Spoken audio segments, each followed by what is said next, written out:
Okay, it's 12 o'clock. We are going to get started. I want to welcome everybody that's joining us. God bless you. We hope you're safe. Really excited to um, present to you as a team. We have just some of the best people we know. We all have a common bond of taking care of people in their homes. That could mean going to a community, it could be adult daycare. You're going to hear from experts and just wonderful people that are just great at what they do and come from their perspective on how they can help someone live safely in their home during COVID-19. So, um, anyhow, I uh, I thought we'd just get started. This is new for us. This is Gina, my wife, who is the director. So I'm going to stop the share for a minute and introduce the team.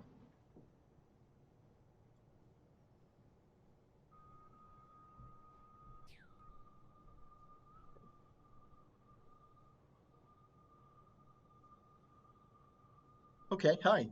Okay, well, what we're doing to start here, I just wanted to introduce the team, uh, and then we'll get started with the main presentation. So, the team that's going to be presenting you today, I'm starting with my wife, Gina Murray, the Director of Aware Senior Care, and she's also PAC certified as a trainer by TIPA Snow Positive Approach to Care. And we have the honor of having Melanie Bunn, who will introduce, and she certified us, and I'm sure she's proud of us. Um, you guys are not going to believe this. Well, maybe you should. Real life happened, and Dr. Fisher emailed us literally 20 minutes ago that a client of his, a senior, fell in the home and has a small gash. He is en route with his wife to go there. He's going to try to join us in the call, but this is what we do. Um, Melanie Bunn. Melanie is a dementia mentor, coach, consultant, amazing person. She's representing the Dementia Alliance of North Carolina, just an incredibly wonderful organization that's there 24/7 for anybody that has a loved one or someone that has dementia with education, family support. And I'm honored to be a member of the board. Marcia Jarrell is with us. Marcia is the executive director of Sarah Care here in Raleigh. And Marcia has been doing this, I think, for 10 years and a wonderful person, a great spirit. And Marcia will talk about adult daycare even in the times of COVID-19. Anne Marie has joined us from Silver Linings, and she's literally a stone's throw from us. And Anne Marie's great organization helps people with counseling, depression, isolation. So she'll, obviously in this COVID-19 time, very relevant topic since we're at stay at home. Mr. Michael Stickeny is a certified care manager of a wonderful organization, Preferred Living Solutions. You'll hear the term aging life care professional. Feel free to ask Michael what that is. But basically, they can be a quarterback and your lifeline to manage any issue that comes up with in terms of living well at home and working with us as a team. And that's a common theme that you'll see. Liisa Ogburn, love that smile. Liisa is the owner of Aging Advisors North Carolina, and Liisa helps families. Mainly, does a lot of, you're thinking about leaving or moving to a community. Liisa does a lot of work there, a lot of mentoring, but she also for WRAL has a wonderful blog that I all would recommend you checking out, Aging Well. Then Mr. Kent Thompson, yes, he's a Rotarian, just like I am. And Kent is Capital Financial Solutions. He does a lot of wonderful work in the community, very active. Obviously, he's a Rotarian. And Kent can give you a perspective in COVID-19 terms. How do I pay for these various things? And then finally, me. Okay, so I'm going to stop the share for a minute. I want to welcome everybody again. And feel free throughout to chat with us. Mr. Micah Kilgore, Mike is our administrator, technology guy. Mike is going to be wanting to chat. And at the end, when we finish in about 15, 20 minutes of content, we will be going through a number of questions, and we really encourage you to stump the panel. We love doing this in person, so this is our live version. So let's move along. So common theme, I always ask quotes. I won't ask the quiz, but this you'll find fascinating that the person that said this is Helen Keller. And I think it just resonates with all of us on this call. We work together. We all work together. We like to say elder care is a team sport, and that is so true. And you'll see that come out throughout the day. Whoop, sorry about that. Okay, slow down, Tim. I'm having some mouse problems, sorry.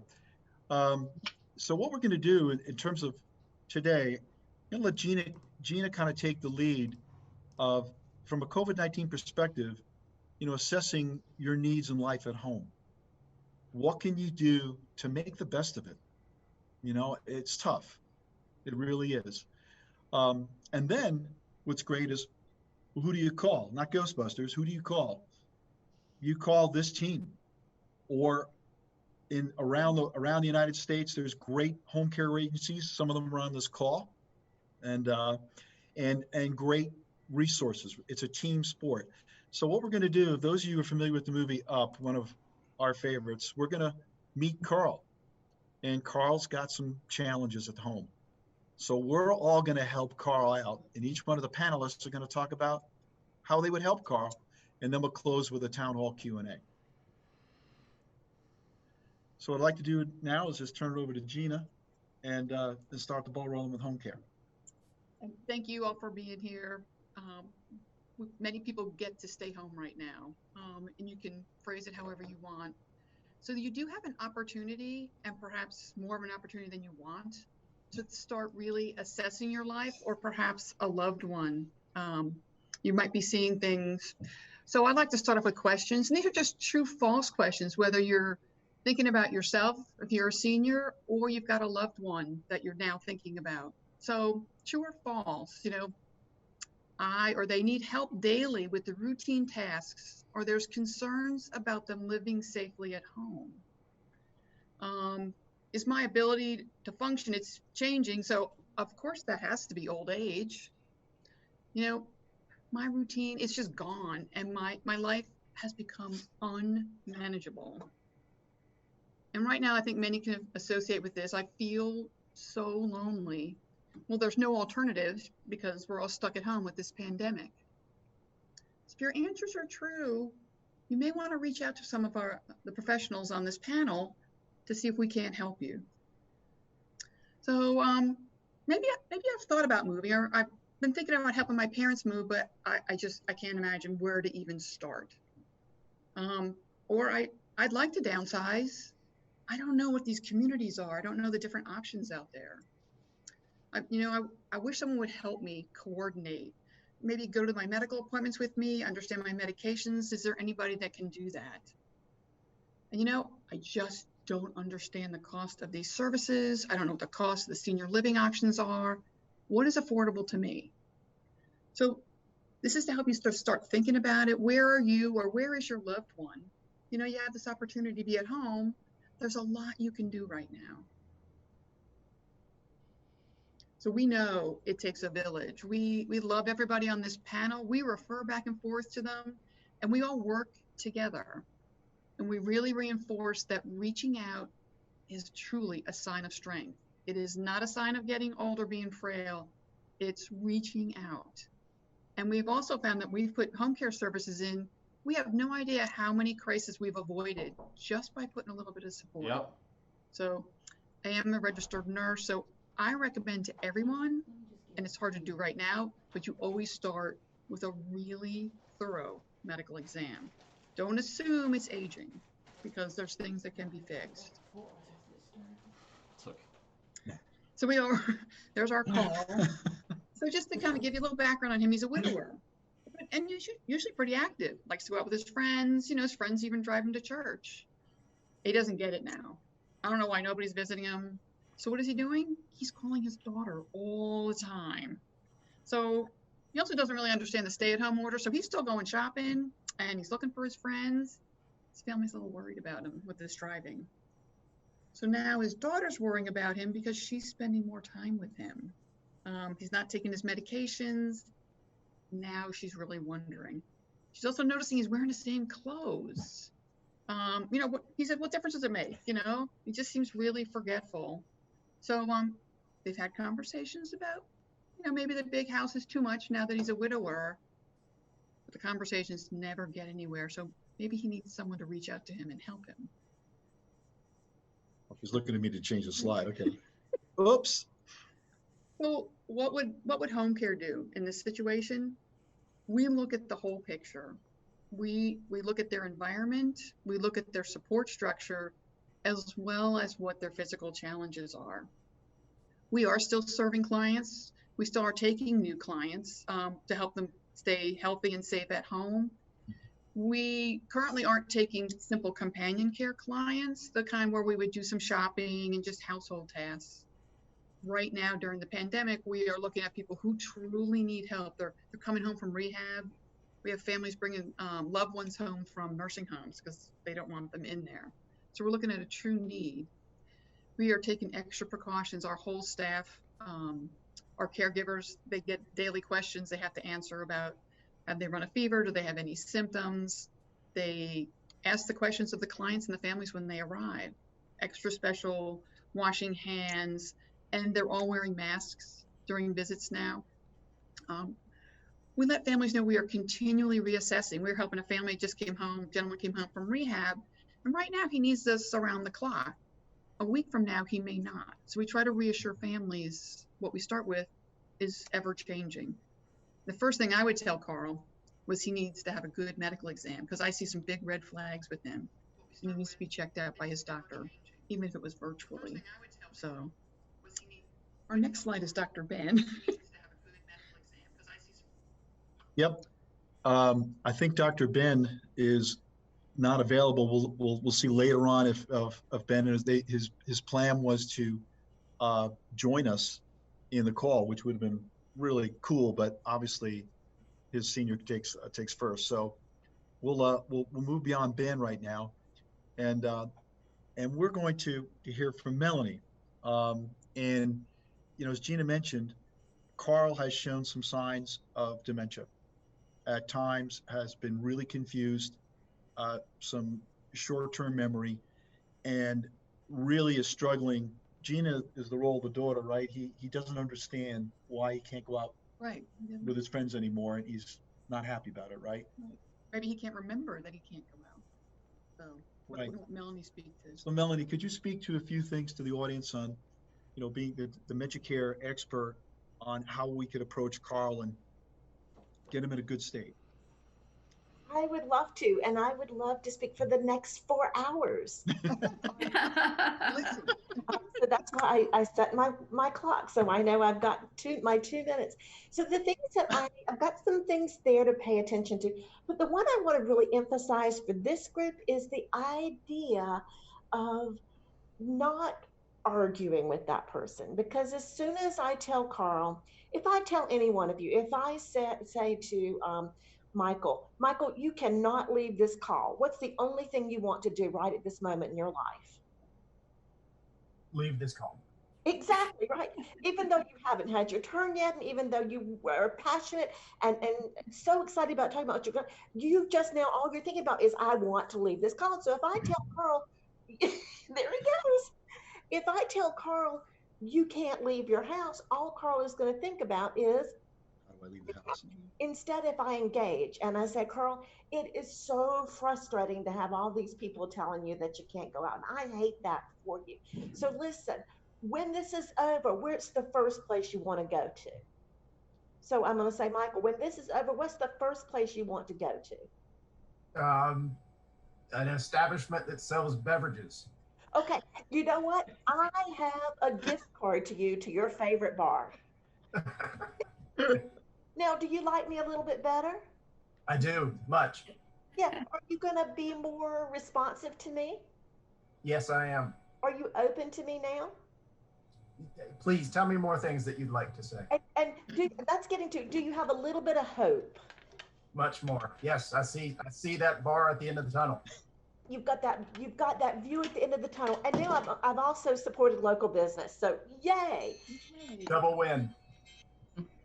So it's just about finding that way to connect, find that way to agree, giving the options, letting the person be right, and to realize there's this saying of you become the parent and the parent becomes the child. That never works. Those old relationships stay true throughout the changes. So thank you very much. Fabulous. That's terrific. Thank you, Melanie. And again, we're going to have time for Q&A because this is so important. And Michael Stickeny, thank you for being the educated ringer. And that was a great. I loved it. That was awesome. I was just kidding about the bar thing. I've never been to a bar. Right. Mm-hmm. Yes. So I'd like to transition over to Marcia, who has been, as I mentioned before, here in Raleigh, one of the leading, best, awesome adult daycare. So, Marcia, it's COVID-19, and we have the stay at home, but yet you're open. So could you talk a little bit about what you do in regard to COVID-19? Sure. So, to start out with, we immediately stopped allowing visitors to come into the center just as this was really starting to form. So we stopped visitation. We screen everybody. So we do the temperature checks every day upon admission. We do hand washing before somebody even gets into the center. We talk to the families, find out how they're feeling, were they experience any coughs or anything like that. So there's a general screening before they even leave the lobby and enter the center.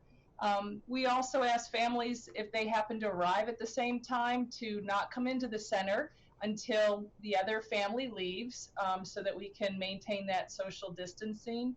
We have taken chairs out of our rooms so that we have a maximum at any time of no more than 10 chairs in a room. So that means 10 people max. Right now we have really a small amount of people here. We're averaging about 12 per day. And prior to that, prior to it all starting, we're averaging around 46. So you can imagine it's a much different feel around here.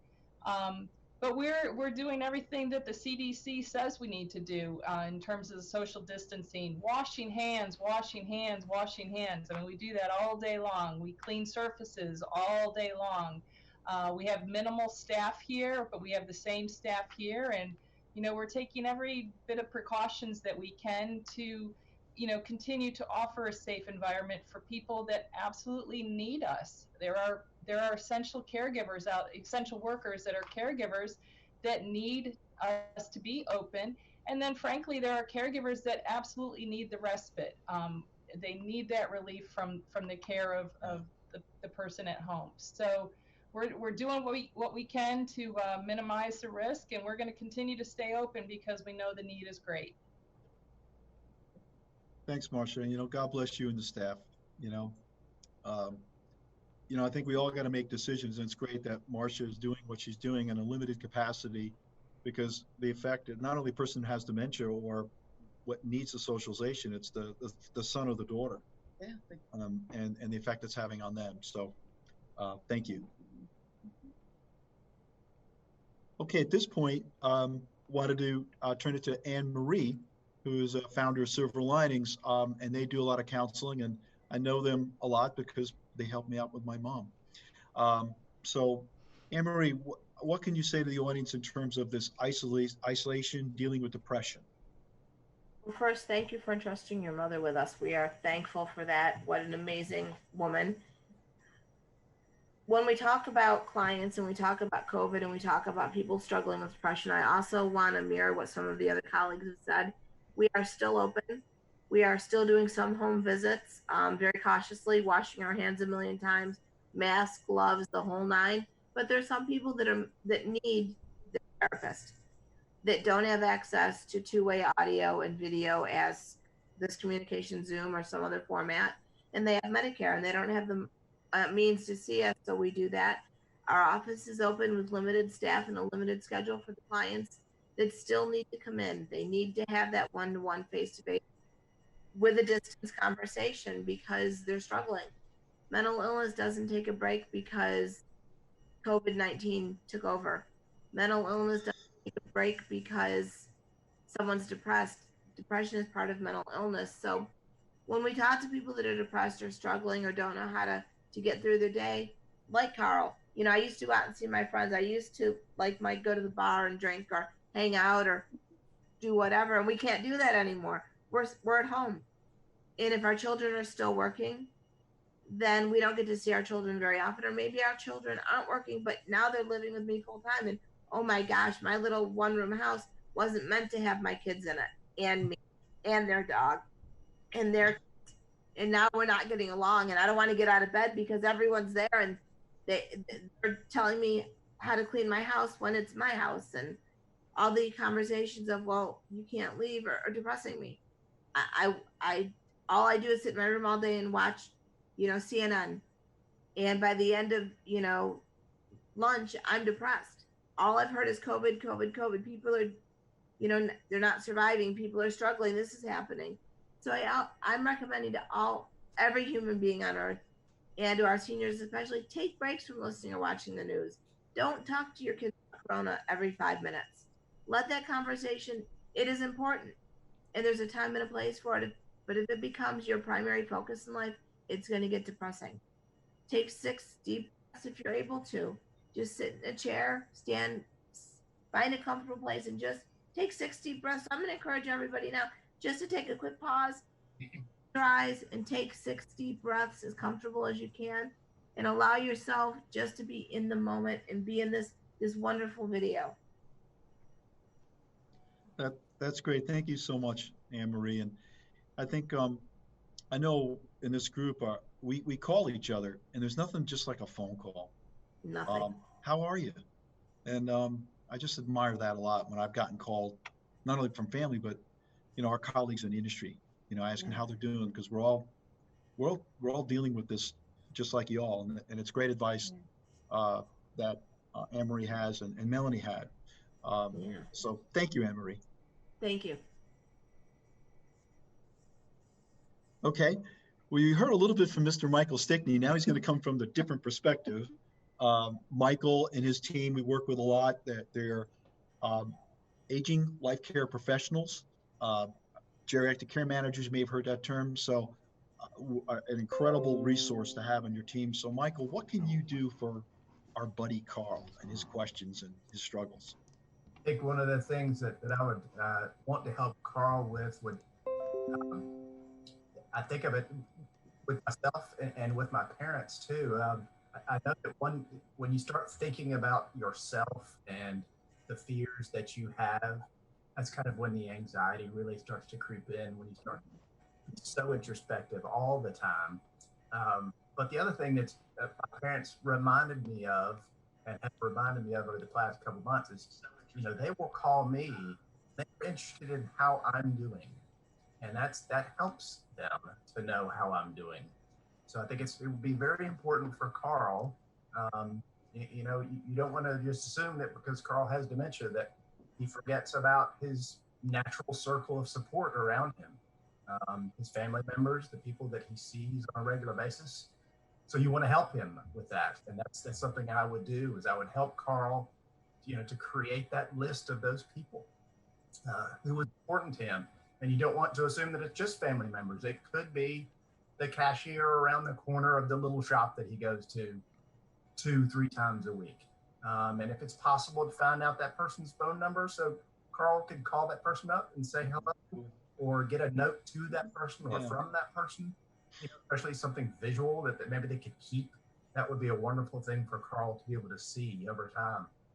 Even though he might forget that he spoke with him on Monday, if he had still in his house, you could remind him, hey, remember, you saw Tom and Tom gave you that note. Wasn't that really nice?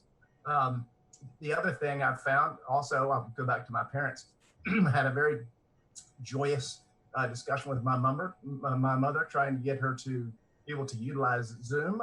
That phone call lasted for about 45 minutes to an hour. It was unsuccessful. But the thing I had to remember about that was I had 45 minutes to an hour on the phone with my mom, and it was an enjoyable time because we laughed at each other. I eventually went over to the house and washed my hands and took some wipes with me and wiped down her tablet and installed Zoom myself. And then we were able to use it. But you want to figure out some certain ways that you can help Carl to utilize what we do have for him to reach out to people when he can. And if Carl does still have the ability to get online himself, there are lots of different ways like WikiHow and YouTube and Google to figure out how to use these different mediums. Sorry. So that's how I'd help Carl. That's wonderful. And for those not familiar with an aging life care professional or geriatric care manager, think of it, they elevate to take a holistic view of somebody. Their physical capabilities, their mental capabilities, their where they are medically, and assess globally or holistically what they could do at home. And we're all part of that network. And so you can choose. If me, the son and daughter, I did this on one occasion. I hired a geriatric care manager, which I think turned out to be a blessing and a brilliant move to manage home care and other resources. So it's a key part of the team that Michael's organization and company does. So thank you, Michael. Thanks, Tim. And probably the bar number would be a good one to add to that. I'm just saying. I would love to take Carl to the bar. So at this point, I want to introduce back Liisa Ogburn, who's the senior advisor, again, a jack of all trades, really, in terms of aging well. Liisa, he was thinking about, well, I think people were pushing him to a community. I'm not sure the thinking about part, but how can you help people that were thinking about, and now everything's in a holding pattern? Right. So as of yesterday, Governor Cooper said that there are 29 nursing homes and another 9 residential facilities that have an outbreak of COVID-19. And an outbreak consists of at least 2 cases. And so immediately he put into practice a lot of safeguards. They too are taking temperatures of all the employees who come in, washing hands, reducing communal activities like eating in the dining room, as well as monitoring the residents' temperatures daily. When is this going to end? We don't know. And we just have to trust that Governor Cooper, with experts' advice, is going to keep these doors closed as long as it keeps the residents safe. He'll take the prudent path. So what can you do in the interim? If you know that Carl, your dad, needs to move, I guess there are a number of things. You can maybe educate him about some of the benefits of moving, plant seeds for him. He may even come to the understanding that he would like to move. You too can get a better understanding of what would be the right kind of move for your parent or your spouse, church members and others, about communities that you think might be okay. Or the best match. Keep in mind that the cost is enormous. For assisted living in this area, it can go anywhere from $3,500 a month in a shared room up to over $10,000 a month, depending on your care needs and the type of facility and the amenities and so on. So having some of these details by calling the communities ahead of time will help you do some of that legwork up front. All of these communities, while you can't tour them, many have virtual tours, as well as electronic brochures to give you some initial information.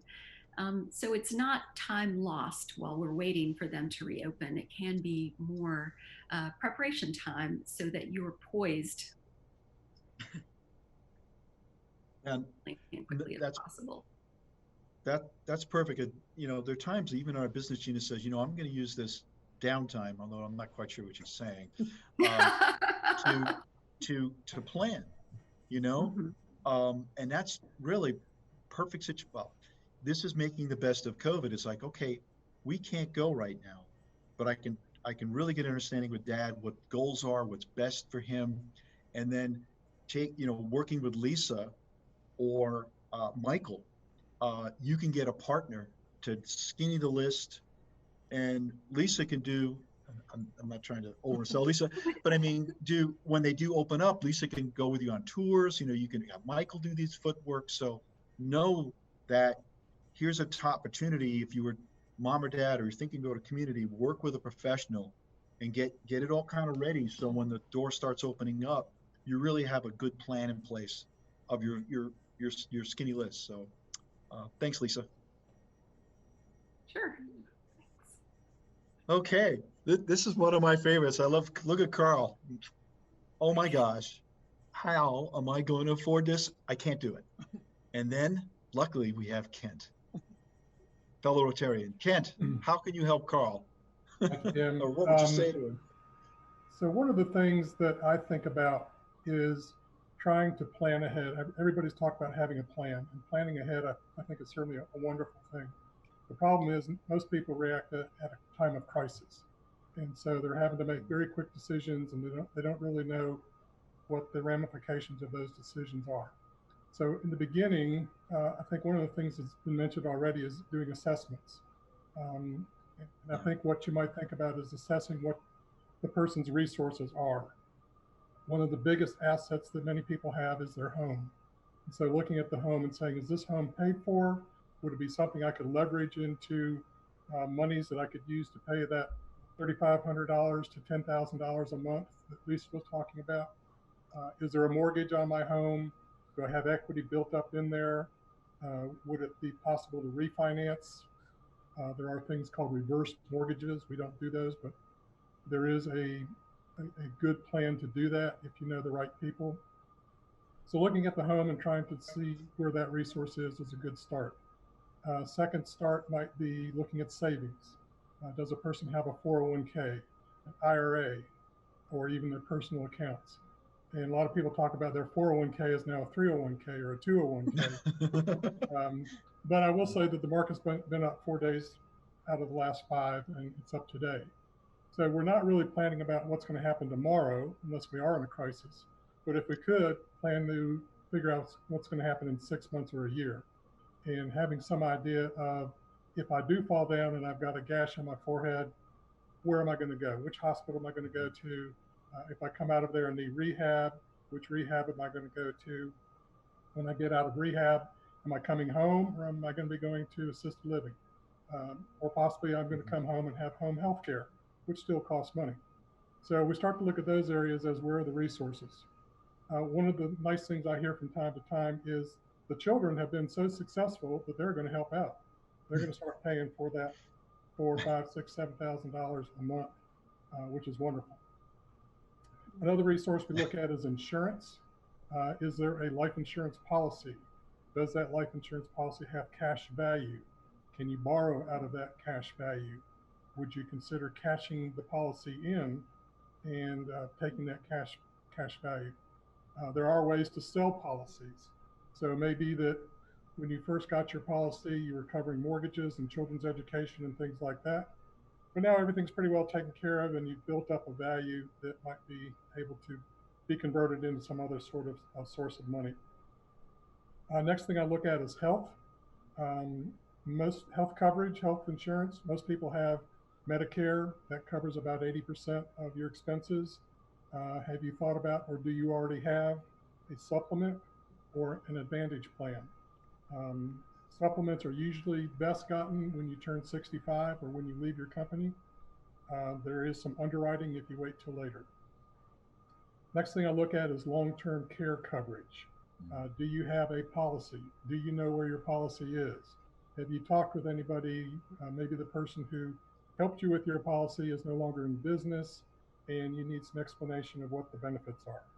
So some things to think about are, what is the daily benefit? Is it $150 a day? Is it $200 a day? Is it more? What sort of things would it cover? Would it cover adult daycare? Would it cover home health care? would it cover assisted living? My mother lived in Southern Pines and bought a policy from a local agent down there. When she moved to Raleigh, when I moved her to Raleigh, looked at her policy and found out it only covered $80 a day. There was no inflation factor on it, and she had to be in a nursing home in order to be able to use it. That was what I call a terrible policy. So you're looking at daily benefit, you're looking at elimination period. Elimination period I've seen as little as 0 days up to as much as 180 days. So the elimination period is the time that you pay for the services that you need until that elimination period has gone away. Most of the new ones do cover home health care, assisted living, adult daycare, different things like that. The other thing to think about is length of coverage. Is it a 2-year plan, a 4-year plan? I've seen some plans that are unlimited, meaning that somebody who might have dementia that could live another 10, 15, 20 years, that policy is always going to be there. So those things can work out very well. The last thing I would say is that if none of these resources are available to you, then you might need to start thinking about preparing for Medicaid. Medicaid is when the government takes over and starts paying for your benefits. What I would think of is if you get to that point where you are considering that you contact an attorney to help make sure that you've got as many of your assets protected as you possibly can. And then finally, the last thing I learned from Rick Messimer is there's something called aid and attendance. And this is a benefit to veterans who have been in a war, to either the veterans and or their spouses to get a monthly benefit. Rick is an expert in getting that taken care of. That's about all I've got, Tim. Great. I think for all of you out there, it's so wise. Just you can see every it's like a spoke in a wheel. Everybody you've heard from, it's important to have in your team, and a great financial advisor who then will work with others in long-term care insurance, Medicare, VA benefits. I found out I went through all these things with my mother to get coverage. So it's great to have someone that can help you figure out where the money's going to come from for doing this. So thank you, Cam. So I'm just going to wrap up here so we can go to the Q&A. You can see the great people that spoken to, and build your circle of support. That's one of the biggest pieces of advice I can say. And it takes a village. I think in taking away from this webinar, don't wait on COVID-19 to be over.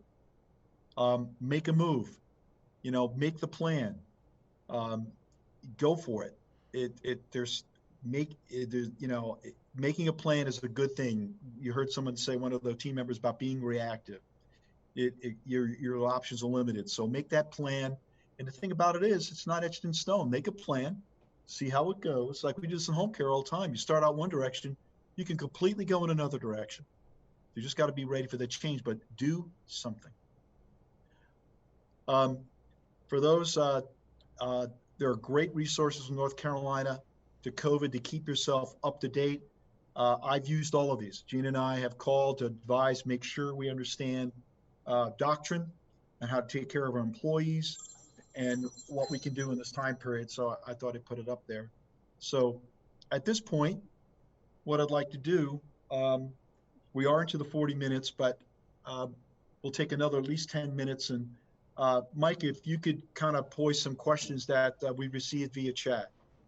Yeah, we've received some questions off the group chat. So here's some that I'm just going to start doling out. We'll see who's able to answer.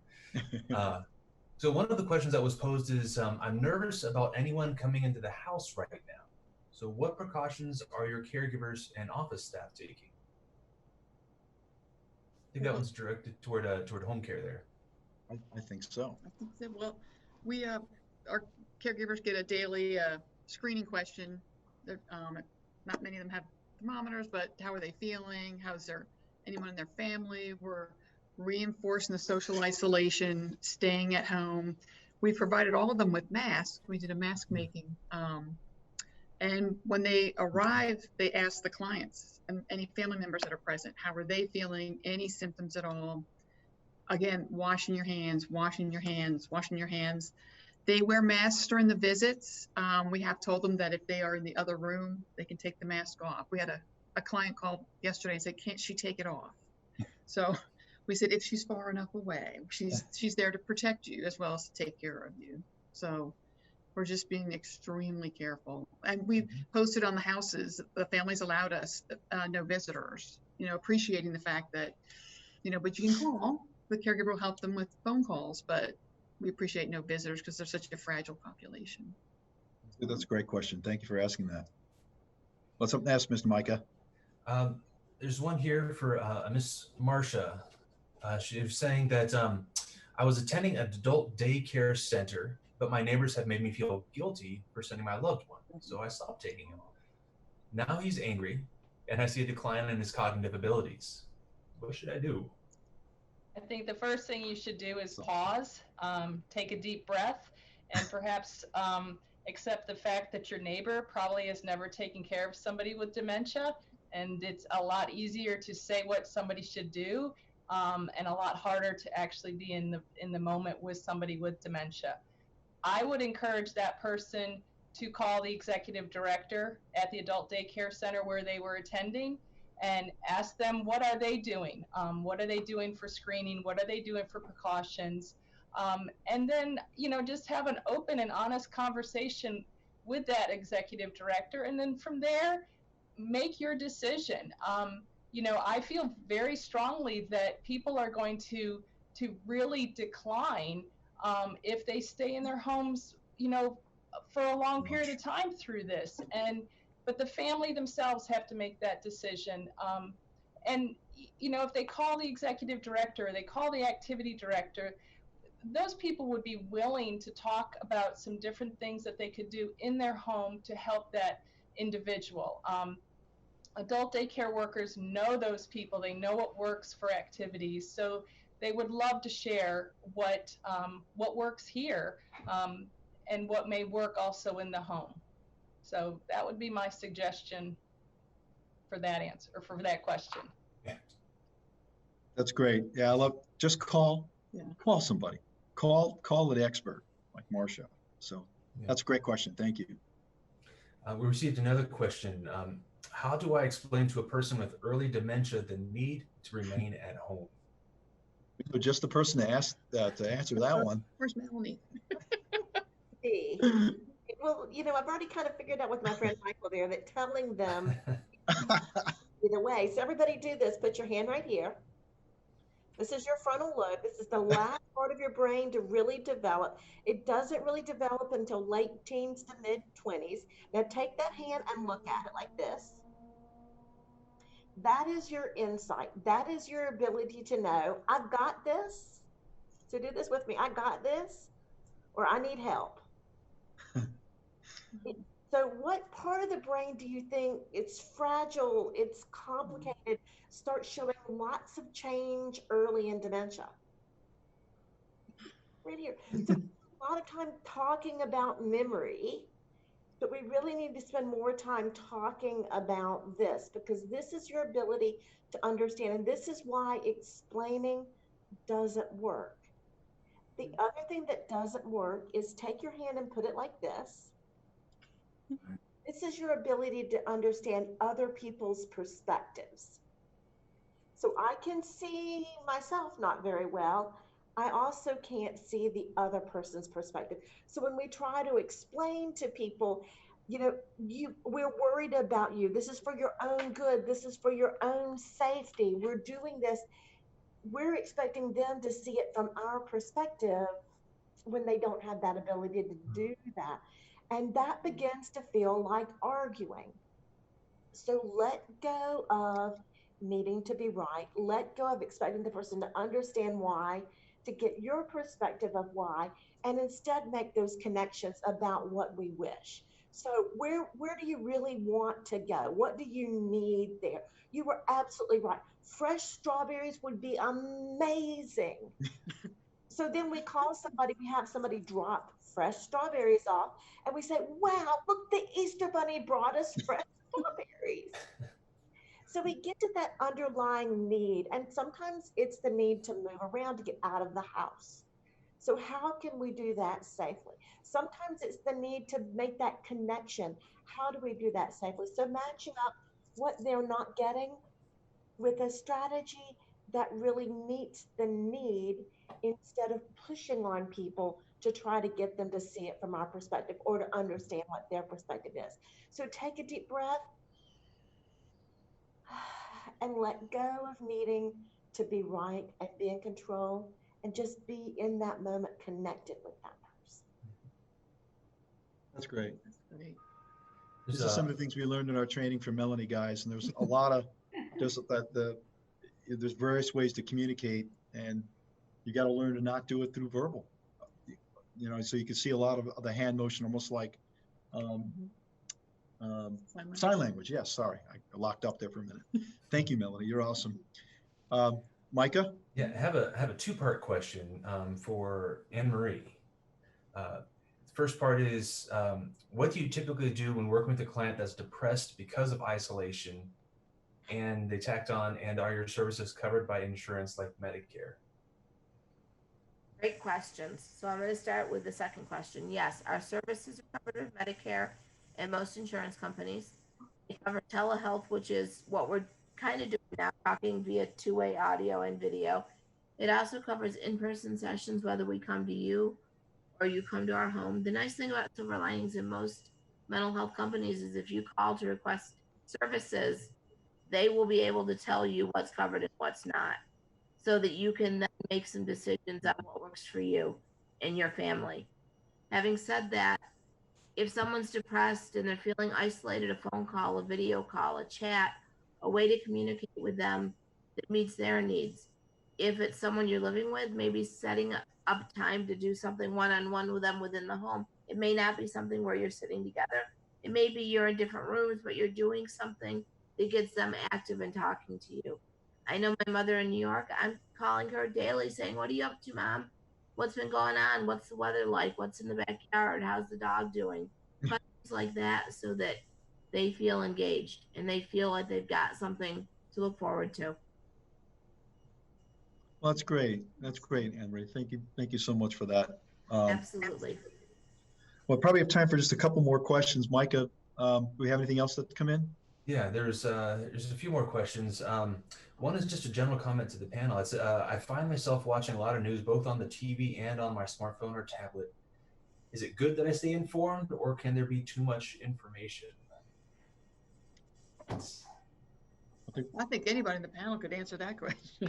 Too much. Yeah. Too much. That's right. I said that early on. Too much. Too much. Yeah.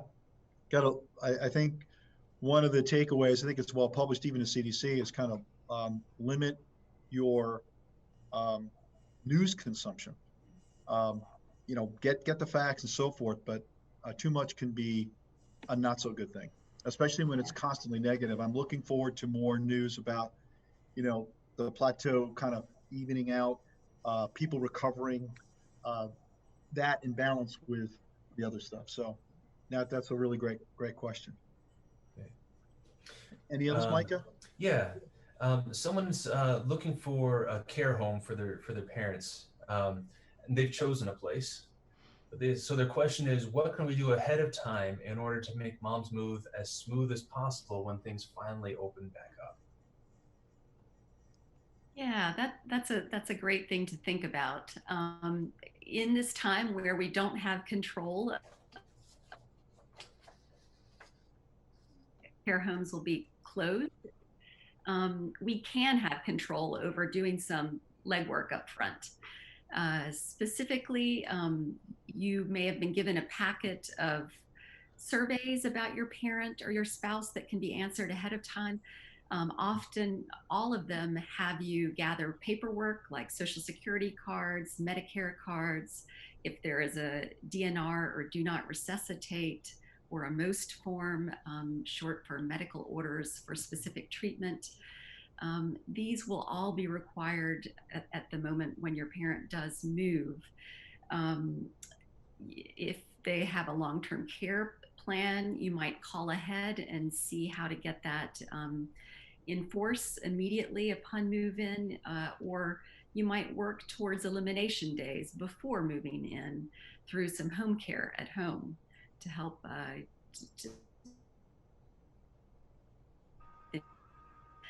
there are a couple of that you won't be able to get until you have a better idea of when homes will open back up. And those are an FL2, which is filled out by your physician, as well as a TB test, which needs to be placed. Both of these have to be done within 30 days of move-in. And until we have a clearer idea of when those restrictions will be lifted, it's wiser to not do these two things. But great questions. Thank you. Thanks, Liisa. That was great. Mike, I have maybe one time for one more question, if there's one there. Well, there was a general one, and it might be hard for all of us to say, but it's a good one. So what can I do to reduce my risk of getting the virus? Let's hear from Dr. Ben. Now, hopefully he's stitched up his I'm sure, client. That would have been a definite one. Anybody want to take that one? Let's say Melanie's like, one thing I would toss in is because Medicare now covers telehealth. Many physician offices will do a video conference, or even hospitals will do an urgent care visit by phone or video to see if it's worth you coming in. Because if you do go for an inpatient visit, you are going to be a little more exposed to people who likely there will be someone who has COVID there. So what are those things that you can minimize your exposure? And that's a big one. I would add that I think that's a really good one. I would add that to think of people as whole people. And so that means we've got physical and emotional and social and spiritual needs. And if we don't manage our whole beings, then we're not going to do very well. So part of that is really keeping people as healthy as they can, physically, emotionally, socially, and spiritually, kind of boosting people up as much as we can, and then responding quickly and knowing that our best thing is to wash hands. And I see people in the grocery store, taking their hands and doing things with them, pulling their mask down and wiping their face, and then putting their mask back up. So the mask and stuff, go for it if it makes you feel good. But this is really the most important thing. I'm going to piggyback on that and say to eat healthy and rest and find fun things to do, to find that joy. So it's just, that's important too. The healthier your body is, the more resistant it is. One of the questions that we ask when we're working with Liisa and Michael and we're going to the home, it's like, what brought you joy? What did you stop doing? Now with COVID, we like Michael, we can't go to that bar, right? But we can plan on it and say, when we come out of it, we're going. And you have that right there for you. But there's other things that you can do. Maybe you stop reading. You can watch a Broadway show virtually. We watched a documentary on Prague, which we hope to go to in September. And you can take virtual tours of places that you've not been. Right, we've never been there. Yeah. And so there's great stuff to do. So we have one more follow-up question just for Liisa, just based on the previous question. It was, what if move-ins are delayed for months and we need more immediate help for the care homes? Right. Well,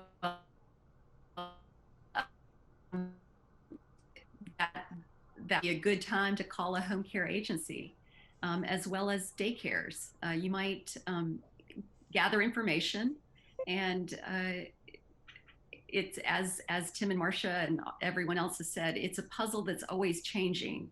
So better bring in help immediately to diffuse needs and then adjust it as needed over time until move-ins are allowed again. Great. Very good. Great. Thank you, Liisa. Thank you. Well, I think we've kind of reached a point where, from a time perspective, we're out. But a couple of things. We have, first off, thank you so much, Team Elder Care. You guys are just great and amazing people.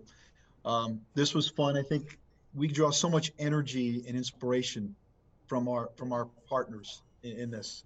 So thank you. I know some people dropped off, but want to say thank you for Victoria, Vaselina, and Marcus, some of our favorites out on the West Coast. Margaret Horst and Latoya. Want to say Thursday at 11 o'clock, we're going to be doing focus on dementia care during COVID. And Latoya, I forget if it's Melanie or Lisa Levine. I'm sorry, I have short-term memory problems. But we, 11 o'clock, we're going to talk about dementia care. So I encourage everyone to spread the word about that. And this recording will be available. So thank you all. We really appreciate you and God bless you. Stay healthy. Thank you. Hey, thank you very much for allowing us to join you guys. Awesome call. Thank you.